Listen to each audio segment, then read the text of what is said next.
Mbola anatin'izay sehatra ara-politika izay ihany mandeha ny resaka tatoato fasahirana ara-bolona ny fanjakana malagasy ary mampody ireo fananany any ivelany na manao ny antsoina hoe rapatriement des avoirs extérieurs. Nitondra ny heviny mahakasika an'izany indrindra raha moa ny mpanjinika ny fiainam-pirenena Andriamatoa Serge Azafmaovo.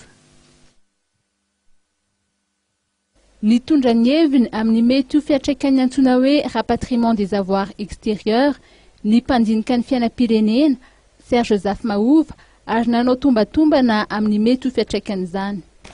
Voalohateniko aloha za tsy spécialiste amina politique monétaire fa ataontsika hoe fomba fijery amina olona manaraka vaovao zany hoe ny le rapatriement na avoir mety misy ataontsika hoe fiantraikany roa. Fiantraikany voalohany angamba mety amin'ny parité en taux de change hoe mety misy fiantraikany ihany io satria anisan'ny garantir angamba ny opération any parité en taux de change tika zany ny avoir extérieur.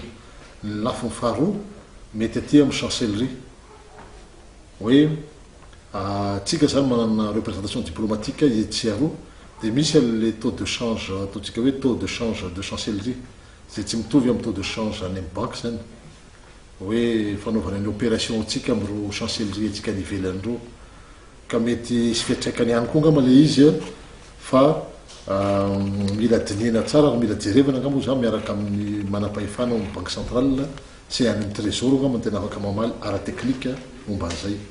Nanambarany heviny ihany koa ity farany mikasika ny fanamafisan'ny jikany sazy ho an'ireo candidat telo izay miteraka resabe ny filatsahan-kovidiny. Ny fomba fijeriko an'ilay hoe gel des avoirs extérieurs ny mpitondra zay hoe tsy manaraka ny totsika hoe ny fomba fijery ny JIC amin'le resaka fifidianana zany.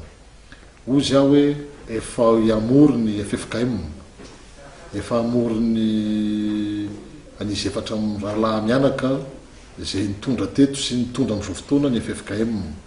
Dia rehefa avy eo misy an'ilay antsoina hoe réunion élargie. Ozy aho hoe miandraka amin'ny communauté internationale koa hoe hitavaolana amin'io.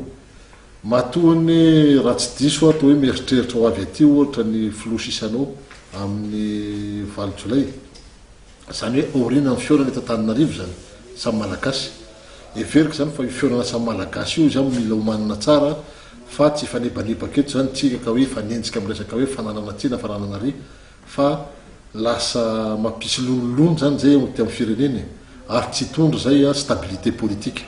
Ho an'ity farany dia tokony karohana ny fomba hoentina ampilamina ny firenena.